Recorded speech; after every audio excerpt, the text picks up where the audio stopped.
Jemaat yang kami kasih di dalam nama Tuhan kita Yesus Kristus, marilah kita memulai ibadah minggu kita, Minggu Eksaudi, yang artinya adalah dengarlah Tuhan seruan yang kusampaikan. Sebelum kita memulai ibadah kita, marilah kita berdoa di dalam hati kita masing-masing.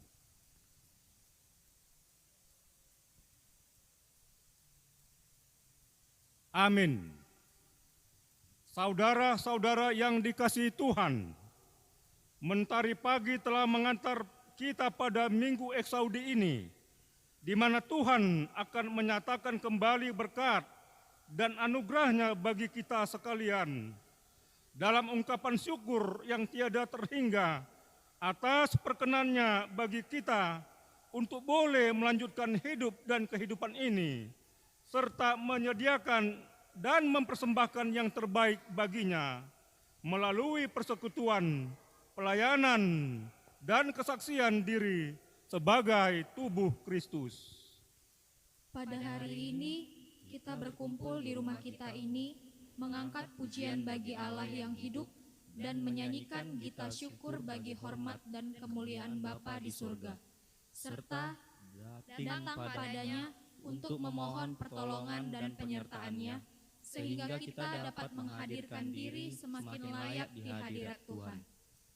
Memasuki Minggu Eksaudi ini, marilah kita beribadah dengan penuh sukacita dalam pengharapan serta doa bahwa Tuhan senantiasa akan memberkati setiap langkah hidup kita selaku gerejanya untuk menghadirkan damai sejahtera dan sukacita dalam pertolongan kuasa Roh Kudus.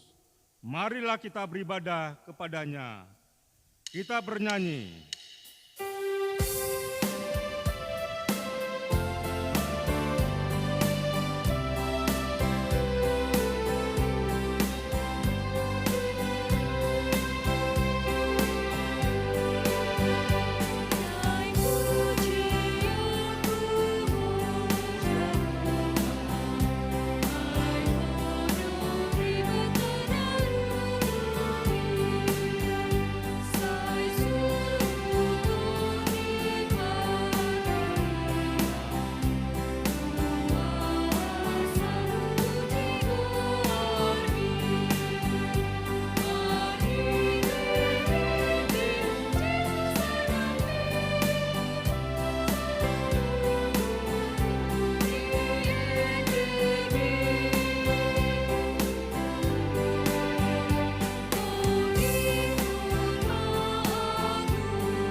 Di dalam nama Allah Bapa dan nama anaknya Tuhan Yesus Kristus dan nama Roh Kudus yang menciptakan langit dan bumi. Amin. Dengarlah Tuhan seruan yang kusampaikan, kasihanilah aku dan jawablah aku. Hatiku mengikuti firman-Mu. Carilah wajahku, maka wajah-Mu kucari, ya Tuhan. Janganlah menyembunyikan wajah-Mu kepadaku, Tuhan. Adalah terangku dan keselamatanku. Kepada siapakah aku harus takut? Tuhan adalah benteng hidupku. Terhadap siapakah aku harus gemetar? Haleluya.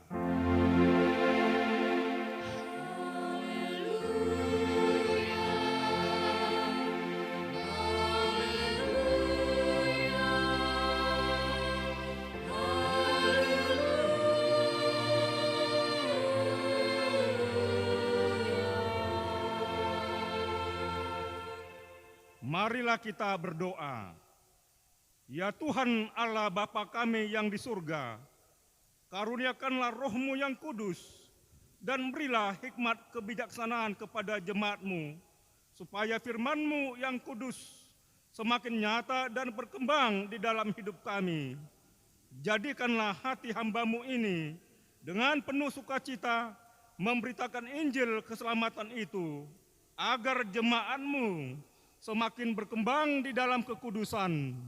Kuatkanlah hati dan jiwa kami untuk setia mengikut Engkau di dalam iman dan kepercayaan yang benar, oleh karena anak-Mu, Yesus Kristus Tuhan kami.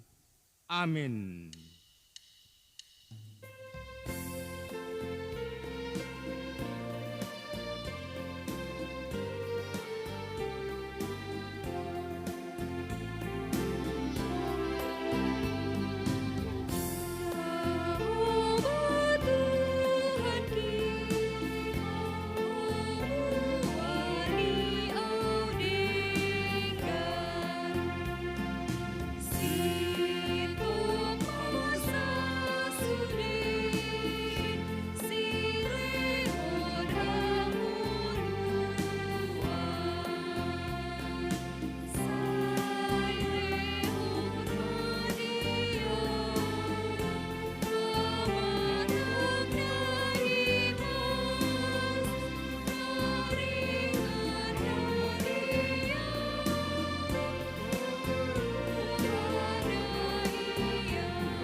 Hukum Taurat bagi kita pada Minggu Eksaudi hari ini terambil dari tita pertama dan kedua. Tita pertama, Akulah Tuhan Allahmu, jangan ada padamu Allah lain di hadapanku. Tita kedua, jangan perbuat bagimu patung yang menyerupai apapun yang ada di langit atau yang ada di bumi, atau yang ada di dalam air di bawah bumi, untuk disembah atau dituruti. Demikianlah hukum Tuhan. Marilah kita meminta kekuatan Tuhan untuk melakukan sesuai dengan hukum-Nya. Ya Tuhan Allah, kuatkanlah kami melakukan yang sesuai dengan hukum-Mu. Amin. Kita bernyanyi.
Marilah kita merendahkan diri untuk mengaku dosa kita.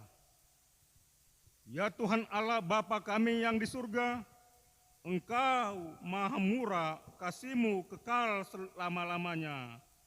Kami datang ke hadapan-Mu, mengaku dan memohon keampunan segala dosa dan kesalahan kami. Tetaplah kami dengan berkat kasih-Mu, serta ampunilah dosa kami di dalam penebusan anak-Mu, Tuhan Yesus Kristus, Juru Selamat kami. Kami mengaku enggan mengikuti hukum-hukum Tuhan dan tidak mau diperintah oleh-Mu. Ampunilah dosa pemberontakan kami. Kami datang ke hadapan-Mu mengaku segala dosa kami yang kami lakukan karena melanggar hukum-Mu, baik melalui perkataan kami yang tidak benar, maupun karena nafsu keinginan duniawi yang selalu mempengaruhi kami. Kami patut mendapat murka Tuhan akibat dosa kami itu. Tetapi Engkau adalah Tuhan pengasih dan penyayang. Kami sangat membutuhkan dan merindukan kasih-Mu. Kini dan di sini kami datang merendahkan diri di hadapan-Mu dan memohon ampun atas segala pemberontakan dan pelanggaran kami. Ya Allah, Bapa kami, kasihanilah kami, ampunilah segala dosa-dosa dan kesalahan kami di dalam anak-Mu Tuhan Yesus Kristus. Karuniakanlah kami Roh Kudus, agar kami setia mengikuti Engkau di dalam kebenaran dan kekudusan, dan memperoleh hidup yang kekal, yang Tuhan janjikan bagi setiap orang yang percaya kepada anak-Mu Yesus Kristus dan Juru Selamat kami. Amin. Janji Tuhan akan keampunan dosa-dosa kita. Sekalipun dosamu merah seperti kirmizi, akan menjadi putih seperti salju. Sekalipun berwarna merah seperti kain kesumba, akan menjadi putih seperti bulu domba. Kemuliaan bagi Allah di tempat yang maha tinggi. Amin. Kita bernyanyi.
Firman Tuhan yang menjadi epistel bagi kita pada Minggu Eksaudi hari ini tertulis dalam Mazmur pasal 27 dimulai dari ayat 7 sampai dengan ayat 14. Demikianlah firman Tuhan. Dengarlah Tuhan seruan yang kusampaikan. Kasihanilah aku dan jawablah aku. Hatiku mengikuti firman-Mu, carilah wajahku, maka wajah-Mu kucari, ya Tuhan. Janganlah menyembunyikan wajah-Mu kepadaku, janganlah menolak hamba-Mu ini dengan murka. Engkaulah pertolonganku, janganlah membuang aku, dan janganlah meninggalkan aku, ya Allah penyelamatku. Sekalipun ayahku dan ibuku meninggalkan aku, namun Tuhan menjemput aku. Tunjukkanlah jalanmu kepadaku, ya Ya Tuhan, Tuhan, dan tuntunlah aku di jalan yang rata oleh sebab seteruku. Janganlah menyerahkan aku kepada nafsu lawanku, sebab telah bangkit menyerang aku saksi-saksi dusta dan orang-orang yang bernapaskan kelaliman. Sesungguhnya aku percaya akan melihat kebaikan Tuhan di negeri orang-orang yang hidup. Nantikanlah Tuhan, kuatkanlah dan teguhkanlah hatimu. Ya, nantikanlah Tuhan. Demikian firman Tuhan. Berbahagialah orang yang mendengarkan firman Allah serta memeliharanya. Amin. Kita bernyanyi.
Marilah kita bersama-sama mengaku iman kepercayaan kita, sebagaimana teman-teman seiman di seluruh dunia.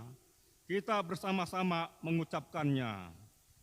Aku Aku percaya kepada Allah Bapa yang Maha Kuasa, Khalik langit dan bumi.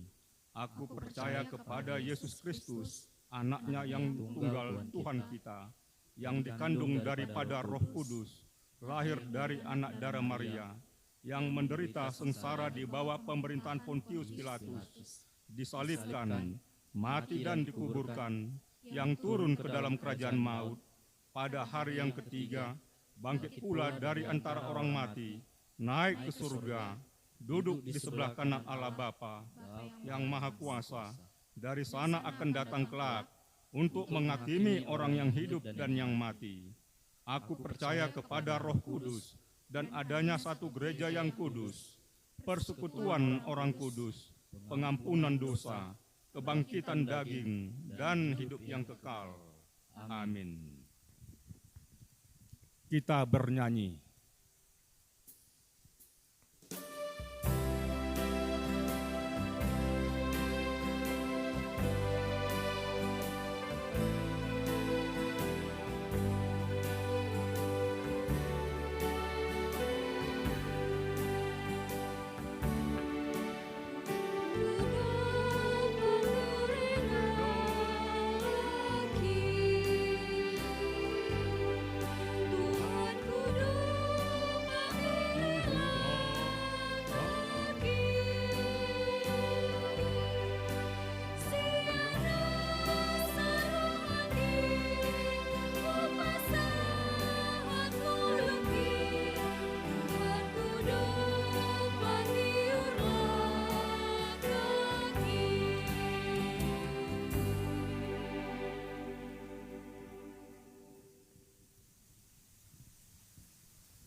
Damai sejahtera Allah yang melampaui segala akal dan pikiran manusia Itulah kiranya memberkati hati dan pikiranmu dalam Kristus Yesus, Tuhan dan Juru Selamat kita yang hidup. Amin.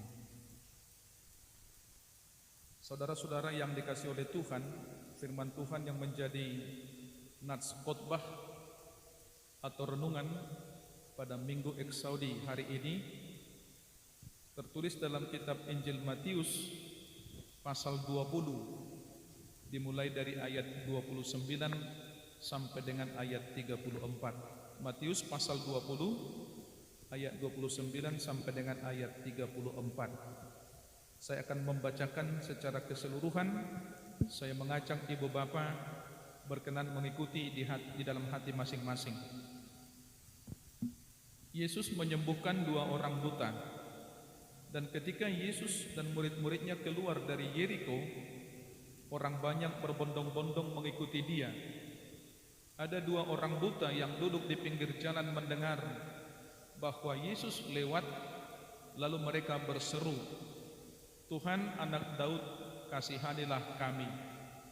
Tetapi orang banyak itu menegur mereka supaya mereka diam, namun mereka makin keras berseru, katanya, "Tuhan, Anak Daud, kasihanilah kami." Lalu Yesus berhenti dan memanggil mereka. Ia berkata, "Apa yang kamu kehendaki supaya aku perbuat bagimu?" Jawab mereka, "Tuhan, supaya mata kami dapat melihat." Maka tergeraklah hati Yesus oleh belas kasihan. Lalu ia menjamah mata mereka, dan seketika itu juga mereka melihat, lalu mengikuti dia. Demikian pembacaan firman Tuhan. Saudara-saudara, nama minggu kita hari ini Eksaudi, yang artinya dengarlah Tuhan seruan yang kusampaikan, yang dikutip dari Mazmur pasal 27 ayat 7. Kalau dalam bahasa Batak dikatakan, "Saitangihum ma suaraktu ali Jehovah." Dengarlah Tuhan seruan yang kusampaikan. Hal inilah yang dilakukan oleh kedua orang buta dalam nats khotbah kita pada hari ini. Kedua orang buta itu berseru kepada Tuhan Yesus, "Tuhan, Anak Daud, kasihanilah kami." Mengapa mereka berseru kepada Yesus? Itu berarti meminta pertolongan kepada Tuhan Yesus. Dan mengapa mereka meminta pertolongan kepada Tuhan Yesus? Karena mereka telah mendengar berita tentang Tuhan Yesus. Bagaimana Tuhan Yesus melakukan berbagai macam tanda mujizat, menyembuhkan orang-orang sakit, berbagai macam jenis penyakit, memberi makan 5.000 orang hanya dengan 5 roti dan 2 ikan, membangkitkan orang yang sudah mati, dan lain sebagainya. Saudara-saudara, hal paling penting lagi bahwa mereka mendengar Yesus lewat dari daerah mereka, dari depan mereka ketika mereka duduk di pinggir jalan. Dalam ayat 30, ada 2 orang buta yang duduk di pinggir jalan mendengar bahwa Yesus lewat, lalu mereka berseru, "Tuhan, Anak Daud, kasihanilah kami." Tuhan, Anak Daud, kasihanilah kami. Yang terpenting dalam hal ini adalah bahwa kedua orang buta ini tidak menyia-nyiakan kesempatan tersebut, yaitu ketika Yesus lewat dari depan mereka, mereka mempergunakan kesempatan itu dengan sebaik-baiknya. Mereka memohon kesembuhan kepada Tuhan Yesus, karena kesempatan yang sama belum tentu datang 2 kali. Kalau dalam bahasa Yunani ini yang disebut dengan kairos, kesempatan, bukan kronos, yaitu kronologi waktu, tetapi kairos. Banyak contoh dalam kehidupan kita terkait dengan kairos. Misalnya, kalau seseorang masih muda, maka itu adalah kesempatan membekali diri dengan ilmu pengetahuan, mempergunakan waktu dengan sebaik-baiknya, belajar membekali diri dengan ilmu pengetahuan. Time is money, time is gold. Waktu itu adalah uang, waktu itu adalah emas. Dan banyak lagi contoh-contoh yang lain yang dapat kita lihat di dalam kehidupan kita. Saudara, yang menjadi pertanyaan, mengapa mereka berdua Atau mengapa kedua orang buta tersebut memohon belas kasihan kepada Tuhan Yesus? Ada dua alasan yang sangat logis mengapa mereka memohon pertolongan kepada Tuhan Yesus. Alasan yang pertama, karena memang mereka dalam keadaan buta. Kondisi buta membuat penderitanya tidak dapat beraktivitas atau bekerja dengan bebas. Mereka tidak bebas mencari nafkah karena mereka buta, tidak dapat melihat. Sehingga orang buta cenderung menjadi peminta-minta, menjadi pengemis, mengharapkan belas kasihan orang lain, atau hidupnya selalu tergantung kepada orang lain. Karena mereka memiliki halangan, handicap, halangan pada mata, tidak dapat melihat, penglihatannya tidak sempurna. Padahal mata adalah indera yang sangat penting bagi setiap orang. Itu alasan yang pertama. Kemudian saudara-saudara, alasan logis yang kedua, mengapa mereka meminta pertolongan kepada Tuhan Yesus? Karena Tuhan Yesuslah Tuhan dan Juru Selamat. Karena Tuhan Yesuslah yang mampu melakukan tanda-tanda mujizat sebagaimana saya uraikan tadi. Mampu menyembuhkan berbagai macam jenis penyakit. Hanya dengan 5 roti dan 2 ikan memberi makan sebanyak 5.000 orang, bahkan mampu membangkitkan orang yang mati sehingga hidup kembali. Saudara, itu sebabnya mereka meminta pertolongan, meminta belas kasihan kepada Tuhan Yesus. Dan tentunya mereka juga sudah mendengar berita tentang Tuhan Yesus, berita tentang mujizat-mujizat yang dilakukan oleh Tuhan Yesus. Bahkan mungkin mereka membaca nubuatan Nabi Yesaya dalam perjanjian lama, sebagaimana tertulis dalam Yesaya pasal 35 ayat 5 yang berkata demikian. Pada waktu itu mata orang-orang buta akan dicelikkan dan telinga orang-orang tuli akan dibuka. Saudara-saudara, kita pun harus yakin, kita pun harus percaya bahwa Tuhan adalah juru selamat dalam kehidupan kita. Kita pun harus yakin, kita pun harus percaya bahwa di dalam Yesus, di dalam Tuhan selalu ada jalan keluar atas setiap persoalan, atas setiap pergumulan, atas setiap kesulitan dan tantangan yang kita hadapi di dalam kehidupan kita di tengah-tengah dunia ini. Di dalam Yesus selalu ada solusi, selalu ada jalan keluar. Yakinlah dan percayalah akan apa yang dikatakan oleh firman Tuhan dalam Alkitab. Saya mengambil 2 contoh, yaitu Mazmur 50 ayat 15. Dikatakan demikian, berserulah kepadaku pada waktu kesesakan, aku akan meluputkan engkau dan engkau akan memuliakan aku. Berserulah kepadaku pada waktu kesesakan, aku akan meluputkan engkau dan engkau akan memuliakan aku. Di situ ada janji Tuhan. Tuhan berkata, aku akan meluputkan engkau. Dan kita tahu apabila Tuhan berjanji, dia pasti menepati apa yang sudah dia janjikan. Demikian juga dalam Matius 11 ayat 28, ini merupakan perkataan dari Tuhan Yesus. Tuhan Yesus berkata, marilah kepadaku semua yang letih lesu dan berbeban berat, aku akan memberi kelegaan kepadamu. Kalau kita baca Alkitab, setiap orang yang memiliki beban berat, setiap orang yang sakit, ketika mereka datang ke hadapan Tuhan Yesus, apa yang terjadi?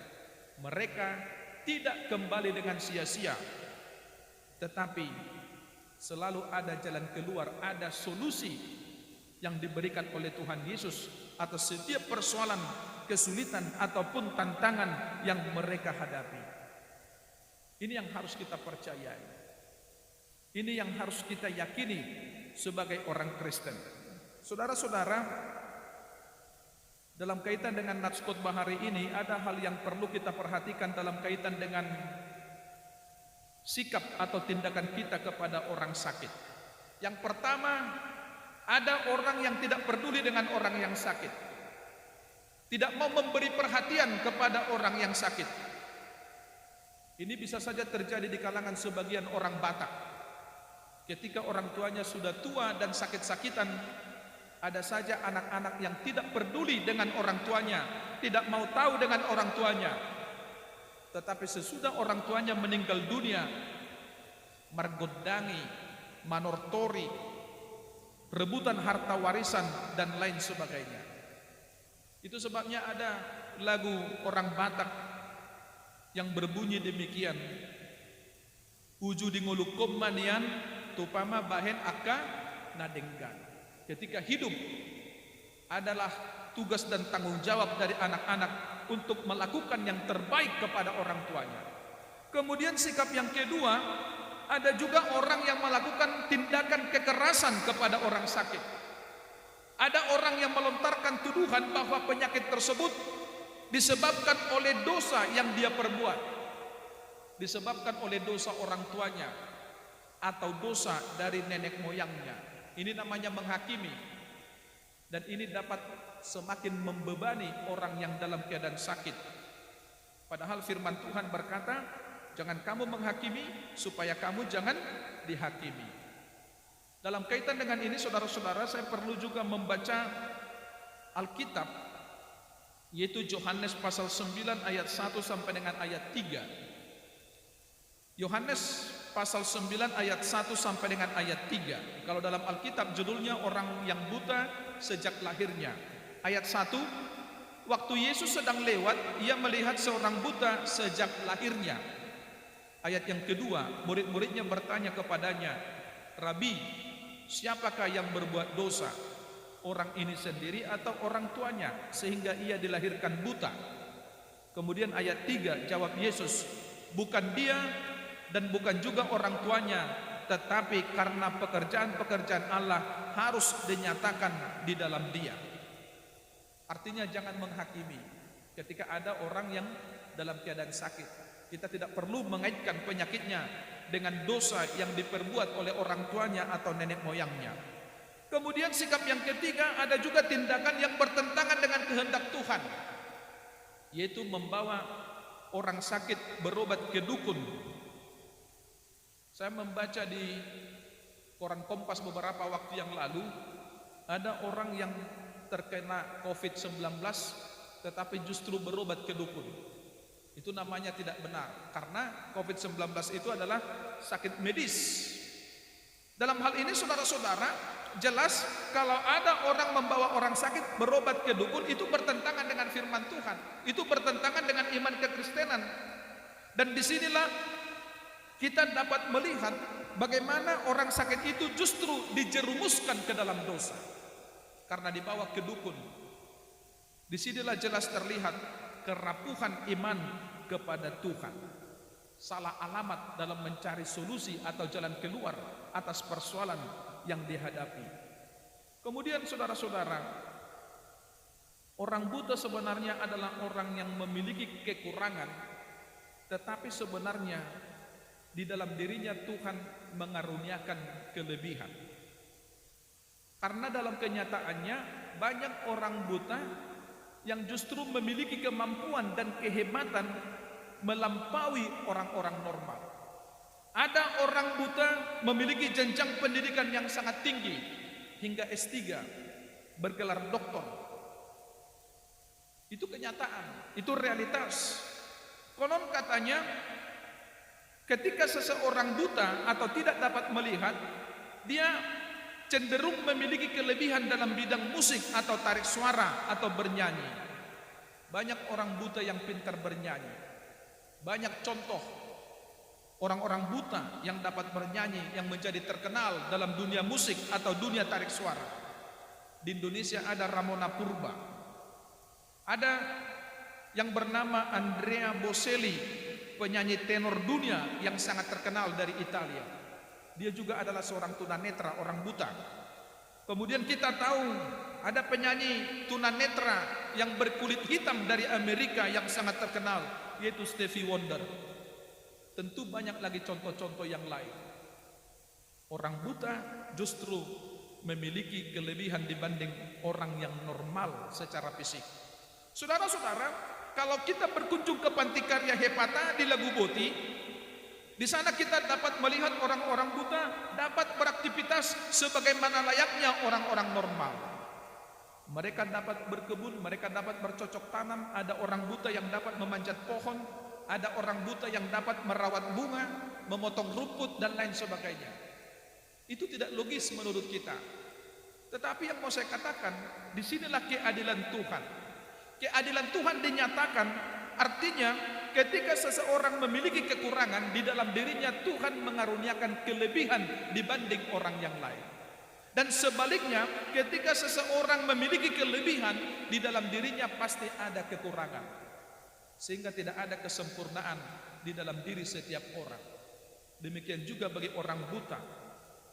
Tuhan menyatakan keadilannya. Ketika dia memiliki kekurangan, Tuhan menganugerahkan kepadanya kelebihan. Saudara, ketika kedua orang buta itu berseru-seru kepada Tuhan Yesus, Tuhan anak Daud, kasihanilah kami, ayat 32 sampai 34. Lalu Yesus berhenti dan memanggil mereka. Ia berkata, apa yang kamu kehendaki supaya aku perbuat bagimu? Jawab mereka, Tuhan, supaya mata kami dapat melihat. Kemudian ayat 34, maka tergeraklah hati Yesus oleh belas kasihan, lalu ia menjamah mata mereka, dan seketika itu juga mereka melihat lalu mengikuti dia. Pada akhirnya mereka disembuhkan, matanya dicelikkan, mereka dapat melihat kembali. Tentu mereka bersuka cita, pasti mereka mengalami kelegaan, hasonangan, sebagaimana yang dikatakan oleh Tuhan Yesus dalam Matius 11 ayat 28. Marilah kepadaku, hai kamu yang letih lesu dan berbeban berat, aku akan memberi kelegaan kepadamu. Ibu bapak yang dikasih oleh Tuhan, apa hal yang perlu kita renungkan dari nats khotbah hari ini? Setiap orang tanpa kecuali pasti memiliki persoalan, kesulitan, pergumulan, bahkan penderitaan di dalam hidupnya. Mungkin kita tidak buta seperti halnya kedua orang buta dalam perikop kita pada hari ini. Tetapi barangkali ada di antara kita, di antara saudara-saudara, di antara ibu bapak yang mengidap salah satu penyakit. Mungkin ada di antara saudara-saudara yang pada saat ini sedang mengalami kesulitan ekonomi. Mungkin ada di antara saudara-saudara yang pada saat ini sedang menghadapi persoalan rumah tangga, persoalan suami istri, persoalan antara orang tua dan anaknya. Atau mungkin ada di antara saudara-saudara yang pada saat ini sedang menghadapi persoalan di tempat saudara bekerja dan lain sebagainya, dan lain sebagainya. Penderitaan adalah kenyataan hidup setiap orang. Bahkan secara iman, penderitaan adalah bagian yang tidak terpisahkan dari kehidupan kita sebagai orang Kristen. Dan kita tahu bersama bahwa dunia pada saat ini sedang menghadapi persoalan besar yang disebabkan oleh virus corona. Banyak yang jatuh sakit, banyak yang meninggal dunia, banyak yang dilanda ketakutan dan kekhawatiran oleh bencana ini. Melalui nats khotbah hari ini kita diingatkan, mari berseru kepada Tuhan, memohon berkat, memohon pertolongannya, memohon perlindungannya dalam kehidupan kita. Itu hal yang utama yang harus kita lakukan sebagai orang Kristen. Namun hal yang perlu kita ingat juga, di sisi lain, mari kita tetap taat kepada anjuran pemerintah dan tim medis. Ada beberapa anjuran yang perlu kita lakukan untuk menghindari virus ini. Cuci tangan dengan sabun dan dengan air mengalir, supaya kita pakai masker apabila keluar rumah, supaya kita tetap tinggal di rumah, stay at home, bekerja dari rumah, belajar dari rumah, makan teratur, memakan makanan yang sehat, istirahat yang cukup, lakukan olahraga dan lain sebagainya.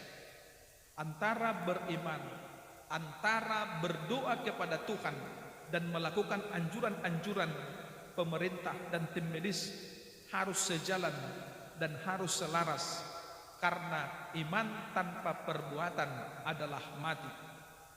Kita berdoa kepada Tuhan, tetapi apabila kita mengabaikan anjuran pemerintah, mengabaikan anjuran tim medis, mengabaikan anjuran tim dokter dalam kaitan dengan protokol kesehatan, tidak ada artinya. Kalaupun kita berdoa kepada Tuhan, memohon supaya Tuhan memberkati hidup kita, memenuhi kebutuhan hidup kita sehari-hari, tetapi kita tidak melakukan pekerjaan kita, tidak mungkin hidup kita diberkati oleh Tuhan. Tetapi iman harus sejalan dengan perbuatan, karena iman tanpa perbuatan adalah mati. Namun secara khusus melalui nats khotbah hari ini, kita diingatkan supaya dalam kondisi sulit seperti saat ini, dalam kondisi menyebarnya virus corona pada saat ini, supaya kita tetap berseru-seru kepada Tuhan. Sebenarnya Tuhan tahu apa yang kita butuhkan, tetapi kita juga harus tetap berseru memohon kepada Tuhan. Dan hal itu menunjukkan bahwa kita adalah orang yang beriman kepada Tuhan, orang yang benar-benar yakin dan percaya bahwa Yesus itu adalah Tuhan dan Juru Selamat di dalam kehidupan kita. Saudara-saudara, kalau maut, dosa, kematian bisa dikalahkan oleh Tuhan, apalagi sakit penyakit, apalagi berbagai macam kesulitan hidup yang terjadi di dalam kehidupan kita umat manusia.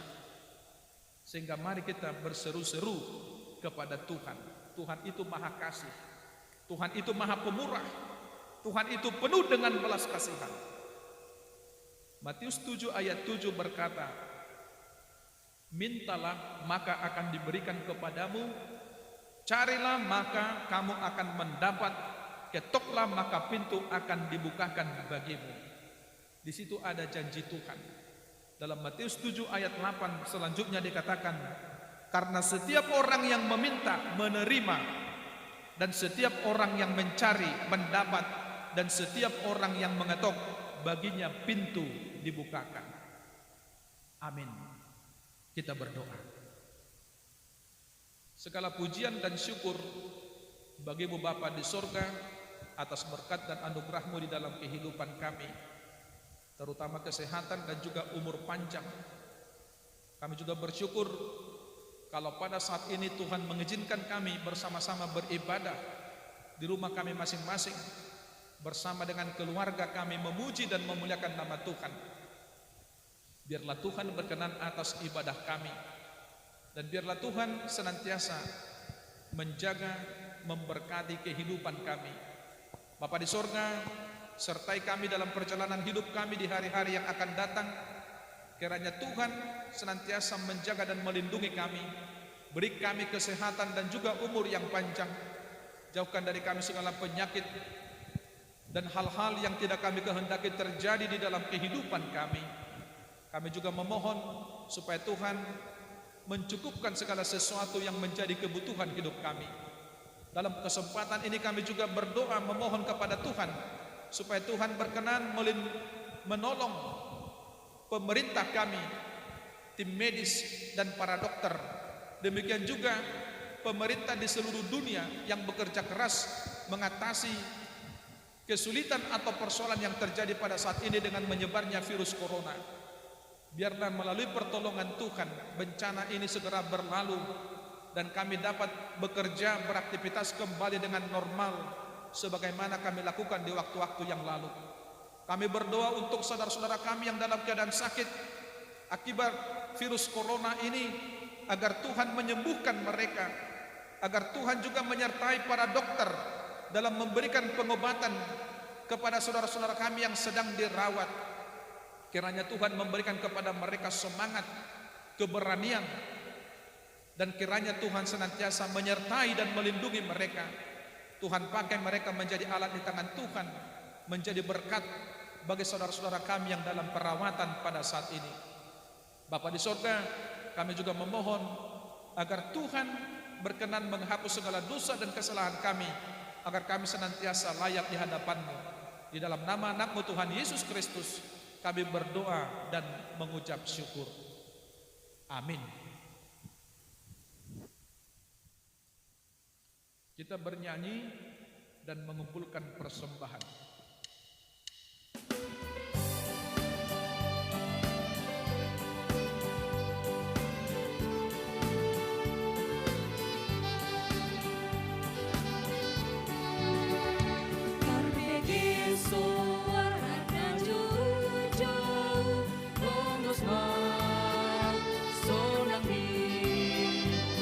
Toro parpe kuina momi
Marilah kita berdoa untuk menyerahkan persembahan kita kepada Tuhan.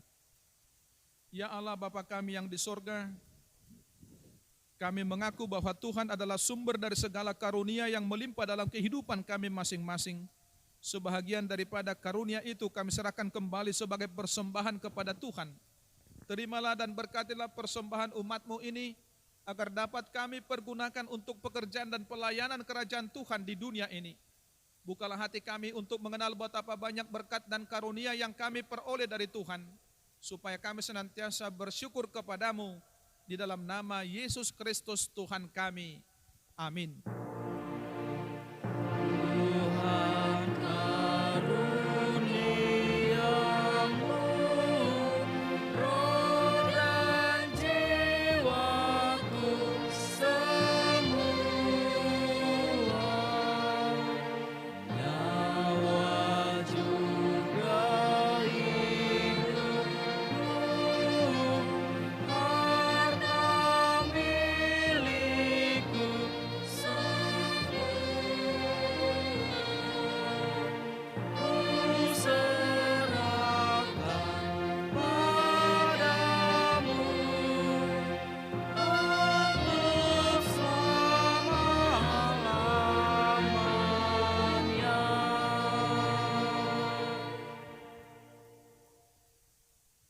Bapa kami yang di sorga, dikuduskanlah namamu, datanglah kerajaanmu, jadilah kehendakmu di bumi seperti di sorga.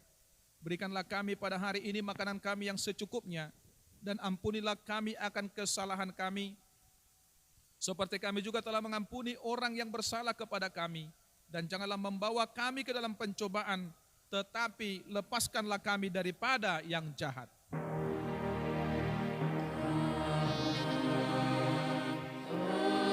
Engkau punya kerajaan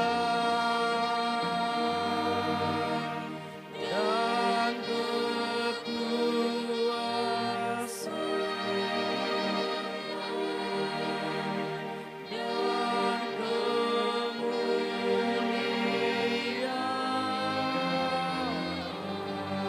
dan kemuliaan sampai selama-lamanya.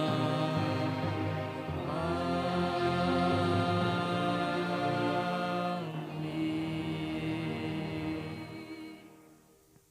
Pulanglah dengan sejahtera dan terimalah berkat Tuhan.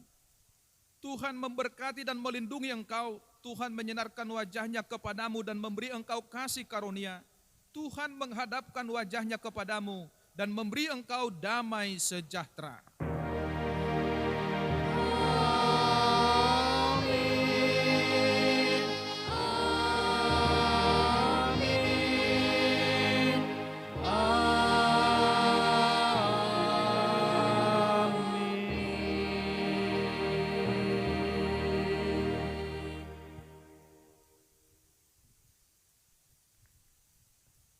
Selamat hari Minggu.